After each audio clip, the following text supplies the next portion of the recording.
Shalom, sahabat renungan harian yang dikasihi dan diberkati Tuhan.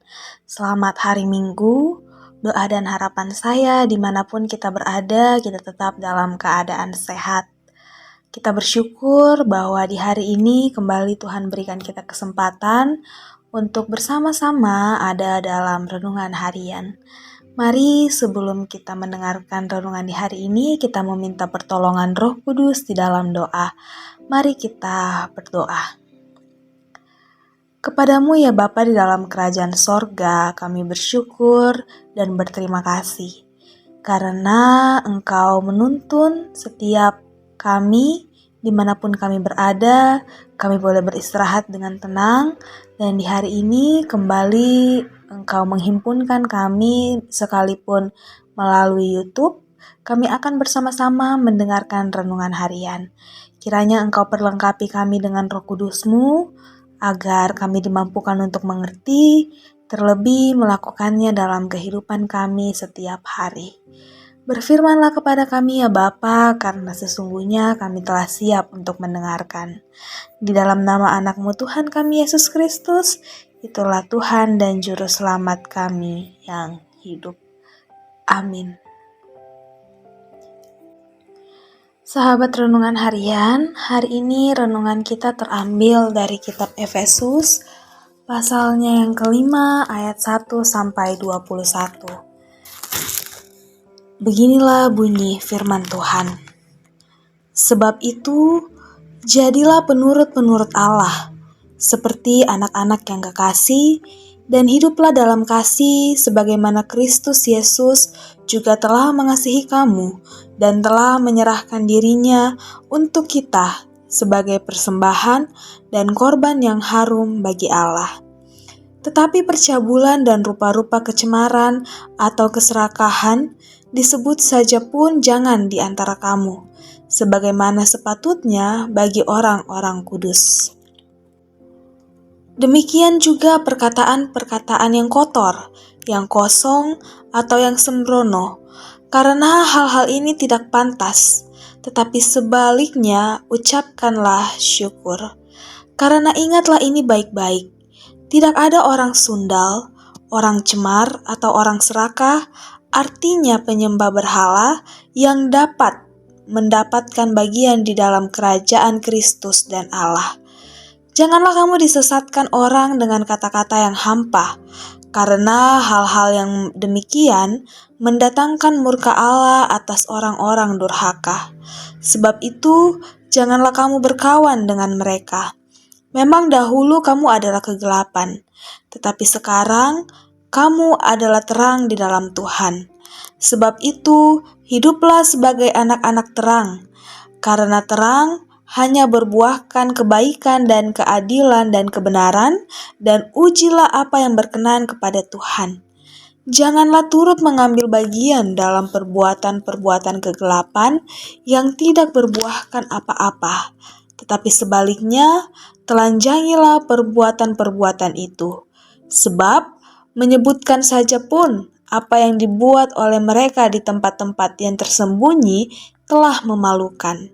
Tetapi segala sesuatu yang sudah ditelanjangi oleh terang itu menjadi nampak, sebab semua yang nampak adalah terang. Itulah sebabnya dikatakan, bangunlah, hai kamu yang tidur, dan bangkitlah dari antara orang mati, dan Kristus akan bercahaya atas kamu. Karena itu, perhatikanlah dengan seksama, bagaimana kamu hidup. Janganlah seperti orang bebal, tetapi seperti orang arif, dan pergunakanlah waktu yang ada, karena hari-hari ini adalah jahat. Sebab itu janganlah kamu bodoh, tetapi usahakanlah supaya kamu mengerti kehendak Tuhan, dan janganlah kamu mabuk oleh anggur, karena anggur menimbulkan hawa nafsu. Tetapi hendaklah kamu penuh dengan roh, dan berkata-katalah seorang kepada yang lain dalam mazmur, kidung puji-pujian, dan nyanyian rohani. Bernyanyi dan bersoraklah bagi Tuhan dengan segenap hati. Ucaplah syukur senantiasa atas segala sesuatu dalam nama Tuhan kita Yesus Kristus kepada Allah dan Bapa kita, dan rendahkanlah dirimu seorang kepada yang lain di dalam takut akan Kristus. Demikianlah firman Tuhan. Amin. Sahabat renungan harian yang terkasih, hari ini renungan kita digarisbawahi oleh sebuah tema, berani bersikap. Bunglon adalah sebuah istilah atau peribahasa yang menggambarkan karakter atau watak seseorang yang tidak konsisten, atau orang yang tidak teguh dalam pendirian, atau biasa kita sebut sebagai orang yang plin-plan. Dalam Kamus Besar Bahasa Indonesia, bunglon adalah sebutan khusus untuk jenis kadal yang memiliki kemampuan mengubah warna kulitnya. Keistimewaan bunglon adalah dapat mengubah warna kulit luarnya, bahkan mengkombinasikan warna dasar yang dimilikinya untuk menyesuaikan keadaan di sekitarnya. Sebenarnya istilah bunglon ini tidak selamanya bersifat negatif. Bagi seseorang, sangat penting untuk belajar dan dapat beradaptasi dengan lingkungan di mana ia berada. Seperti halnya bunglon yang selalu merubah warna kulitnya dimanapun dia berada. Ada peribahasa yang mengatakan begini, di mana bumi dipijak, di situ langit dijunjung.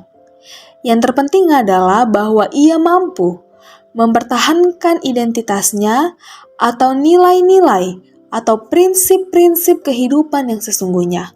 Demikianlah orang Kristen.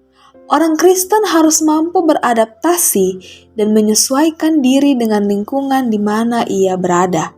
Tetapi, orang Kristen harus mampu menunjukkan identitasnya sebagai orang percaya.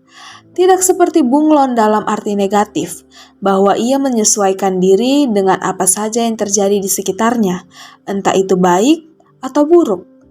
Rasul Paulus sangat tegas mengatakan bahwa orang Kristen tidak boleh berdiam diri terhadap perbuatan-perbuatan kegelapan dan segala perlakuan bejat. Harus berani mengungkapkan, menegur, bahkan menentang hal yang tidak benar. Orang percaya harus menunjukkan bahwa dia memihak kepada Allah dan menjadikan firman Allah sebagai pedoman sehingga tidak disesatkan dengan ajaran yang hampa.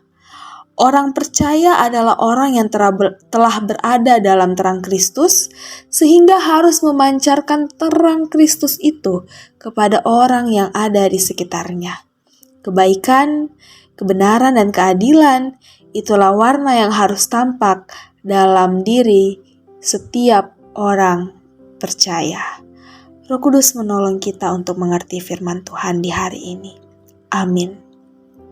Mari kita berdoa.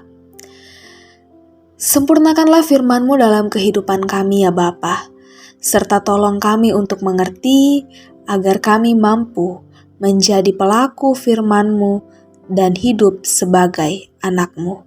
Terima kasih Bapa. Di hari ini kami bersyukur untuk kebenaran firman-Mu, terlebih untuk setiap berkat yang Kau curahkan dalam kehidupan kami. Namun di sisi lain ya Bapa, kami tidak menutup mata atas setiap pergumulan hidup yang masih terus kami alami. Kami menyerahkan kepadamu ya Bapa, untuk setiap kami yang sakit, kiranya Engkau sembuhkan. Untuk setiap kami yang berbeban berat, tolong kami agar beban kami makin ringan. Untuk setiap kami yang mengalami pergumulan hidup, Bapa, Engkau hadir menjawab setiap doa-doa kami. Untuk setiap kami yang sedang berjuang untuk masa depan, kiranya Engkau menjadi teman yang setia, menuntun kami melihat masa depan yang telah Engkau sediakan. Untuk setiap anak-anak kami ya Bapa, yang dalam masa pertumbuhan, kiranya Engkau berikan kesehatan agar mereka boleh tumbuh dengan baik menjadi anak yang takut akan Engkau. Kami tidak tahu sungguh ya Bapa apa yang akan terjadi di hari ini, esok, dan yang akan datang. Namun kami percaya bahwa ketika kami mempertaruhkan hidup kami ke dalam tangan pengasihan-Mu, Engkau sendirilah yang akan bekerja bersama dengan kami. Terima kasih ya Bapa. Ambil alih seluruh kehidupan kami yang kami bawa di dalam nama Tuhan kami Yesus Kristus. Itulah Tuhan dan Juru Selamat kami yang hidup. Amin. Sampai jumpa di renungan harian selanjutnya. Shalom, salam sehat, dan Tuhan Yesus memberkati.